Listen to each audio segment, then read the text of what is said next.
राष्ट्रपति शेख मोहम्मद बिन जायद Al Nahyan ने मॉस्को में रूसी राष्ट्रपति व्लादिमीर पुतिन से मुलाकात कर द्विपक्षीय संबंधों और क्षेत्रीय मुद्दों पर चर्चा की।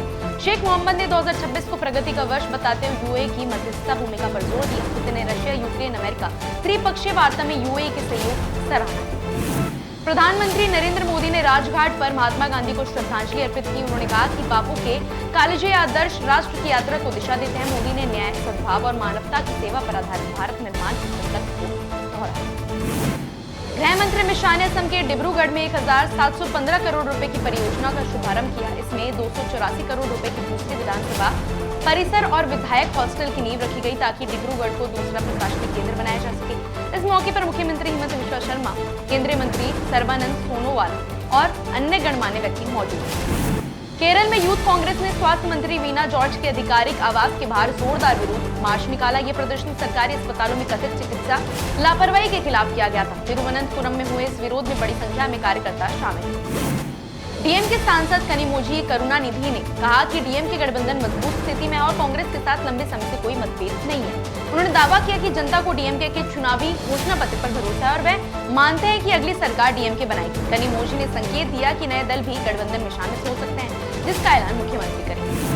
देहरादून में मुख्यमंत्री पुष्कर सिंह धामी ने कहा कि पीएम मोदी द्वारा 2015 में लॉन्च किया गया प्रगति पोर्टल सरकारी प्रोजेक्ट की समीक्षा और निगरानी में अहम भूमिका निभा रहा है। उन्होंने बताया कि उत्तराखंड में 2014 के बाद शुरू किए गए कई प्रोजेक्ट्स अब जमीन पर उतर रहे हैं। अब तक 10 प्रोजेक्ट्स पूरे हो चुके हैं और 32 अन्य पर काम जारी है। विदेश मंत्री एस जयशंकर ने अरब लीग के महासचिव अहमद अबुल गैद से मुलाकात कर सहयोग को मजबूत करने और क्षेत्रीय घटनाक्रम पर चर्चा की। वहीं कोमोरोस के विदेश मंत्री मबाय मोहम्मद से भी स्वास्थ्य, खेल, इंफ्रास्ट्रक्चर और क्षमता निर्माण से सहयोग पर बातचीत की। दोनों पक्षों ने अधिक बार संवाद और साझेदारी बढ़ाने पर सहमति दी।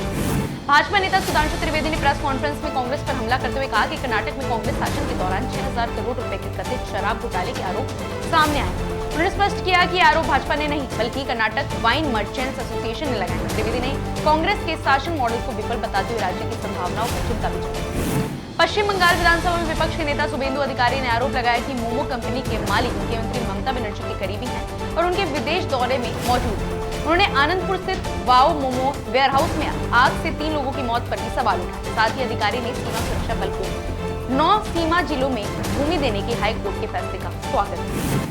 जालंधर के पीएपी ग्राउंड में मुख्यमंत्री भगवंत मान ने एससी विद्यार्थियों को छात्रवृत्ति वितरित की, जिससे 2.5 लाख से अधिक बच्चों को लाभ मिला। उन्होंने बताया कि 2020 से 2021 की तुलना में 2024 से 2025 में छात्रवृत्ति पाने वाले विद्यार्थियों की संख्या 35% बढ़ी है। मान ने कहा कि ये पहल केवल आर्थिक मदद नहीं बल्कि बच्चों को आत्मनिर्भर बनाने और उनके सपनों को साकार करने का मार्ग है।